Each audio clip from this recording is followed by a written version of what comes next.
Hey guys, Nick here with Phone Arena, and today we'll be comparing two of the best tablets out there. The star of today's show is the 2014 edition Samsung Galaxy Note 10.1. It's a new Android model that is fully loaded both under the hood and in the software department. Naturally, a tablet so capable has to be stacked up against the best devices in its class. And one of its most fierce competitors comes from Apple's camp.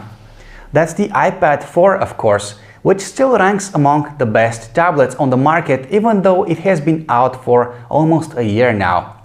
So has Samsung finally managed to beat its rival on the tablet front? Well, let's find out. When it comes to build quality and construction, the Apple iPad has always stood in a league of its own. And the current model is no exception. It's an extremely sturdy, well-built machine, put together with lots of attention to detail. As for the 2014 edition Samsung Galaxy Note 10.1, it feels okay, but it isn't as premium of a tablet as the iPad 4. Its leather-like back looks kind of fancy, but a single touch is enough for us to tell that it's made of plastic. On the other hand, the new Note 10.1 tablet is thinner and much lighter than the iPad 4. That makes it more portable and more comfortable to hold. Another advantage for the Samsung Galaxy Note 10.1 is that it comes bundled with the S Pen. That's a very precise and pressure-sensitive digital stylus.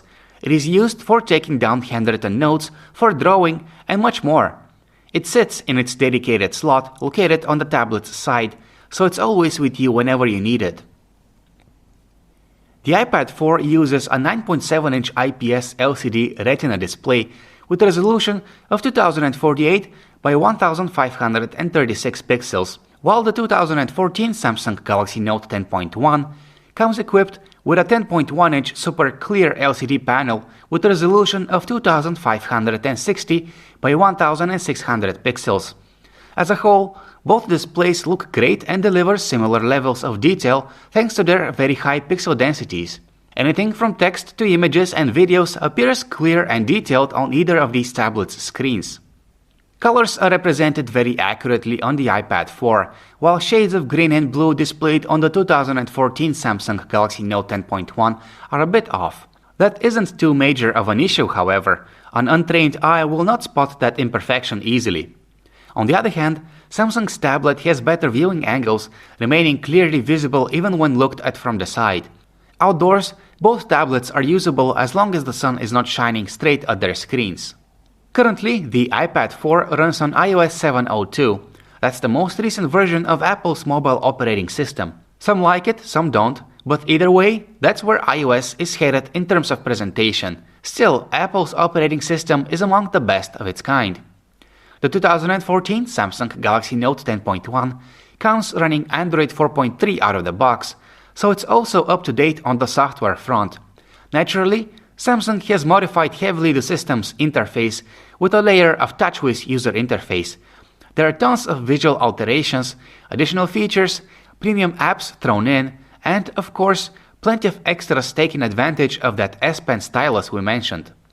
These two operating systems may share a lot of visual and functional similarities, but there's actually quite a lot that sets them apart. Samsung's approach to UI design is to make sure its devices are loaded to the brim right out of the box. On the Galaxy Note 10.1 2014 edition, we find lots of potentially useful features, such as the multi-window mode, allowing you to have several apps running simultaneously side by side for true multitasking. Also, My Magazine is great. It serves as a beautiful newsfeed covering topics that the user is interested in. AirView is pretty neat as well, giving a preview of a photo folder as you hover over it with the S Pen. Speaking of which, there's a bunch of applications built in, made especially for the S Pen digital stylus. All in all, there's plenty of major and minor goodies you get with the Note 10.1 without ever having to open the Play Store. With the iPad 4, Apple has kept things a bit simpler. Its user interface does not have as many extras, nor does it offer as many customization options as the 2014 Note 10.1. However, it is minimalist, intuitive, and with a very light learning curve. In other words, even a person who has never used an iOS device before should get the hang of it quickly. Furthermore, there's the handful of useful features introduced by the operating system's latest version, such as the control center, or the new AirDrop feature allowing you to share files with people nearby.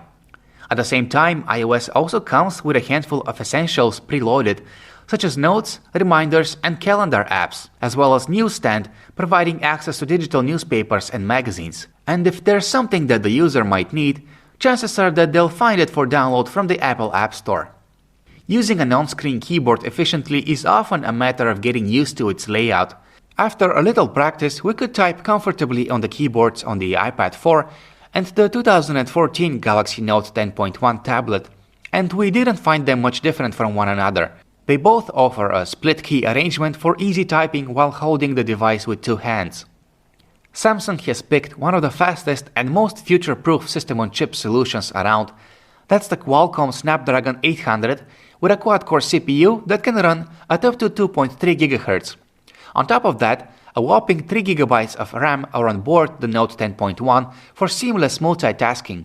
Yet surprisingly, we did notice some lagging and occasional choppiness on several instances while browsing through the user interface or when waking the device from standby. We weren't expecting to encounter issues like these on a top-of-the-line Android tablet. The iPad 4 is powered by an Apple-designed A6X chip with a 1.4 GHz dual-core processor and 1 GB of RAM. On paper, it seems less powerful than the new Galaxy Note 10.1, but don't let these figures get you confused. The iPad is very responsive with most tasks, be it playing a game, browsing the internet, or simply checking what's on your agenda for the day.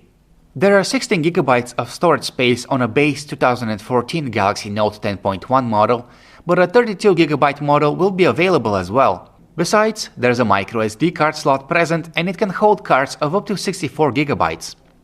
The iPad 4, however, has no microSD card slot, so if you need extra space, you'll have to buy a 32 GB or a larger model, and these cost quite a lot.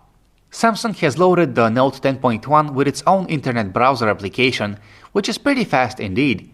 However, we have to admit that Safari on the iPad 4 is even faster and more responsive. Nevertheless, it's a pleasure to browse the internet on either of these two tablets, especially since their large, high-resolution screens can display entire web pages without us having to zoom in on them. Both web browsers allow for pages to be organized in tabs, which facilitates switching between them, and they both can play back embedded YouTube videos without any problems. The 2014 Samsung Galaxy Note 10.1 has an 8-megapixel autofocus camera and an LED flash for those low-light scenes. Its camera application is rich in features, offering built-in filters, some manual settings, and a number of shooting modes, including HDR, panorama, night, and so on. The iPad 4 comes with a 5-megapixel camera, which unfortunately doesn't have an LED light. The camera interface on the iPad 4 offers an HDR mode as well, but nothing more in terms of control over the produced image. At least it is extremely simple to use. When it comes to actual image quality, these two tablets perform quite well in broad daylight. Their cameras exhibit little to no shutter lag, and the images they produce are sufficiently detailed. Overall, the Note 10.1 does a great job in most scenes, and even its indoor photos are more than usable. The iPad's photos deliver colors that look a bit more eye-pleasing, but they aren't as detailed and contain more digital noise, especially in low-light scenes. Here we have the gallery application on the 2014 Galaxy Note 10.1. It is decent and it allows you to organize your photos in folders. The gallery on the iPad 4, however, is a bit smarter because it does that automatically for you.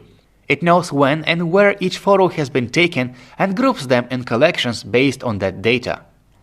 Samsung's music player is packed with goodies, as it always has been on any recent Samsung device. You get the mandatory lock screen controls, sound enhancements, and a neat feature called Adapt Sound, which optimizes music depending on the listener's earphones and hearing. However, we have to admit that we are more satisfied with Apple's music app. It not only looks better, but it comes with the new iTunes Radio, which streams free music over the web. You just pick a station and enjoy. When it comes to video playback, we'd rather use the 2014 Note 10.1. It handles any popular video file format at up to 1080p resolution, and it plays it smoothly, with instant fast forwarding.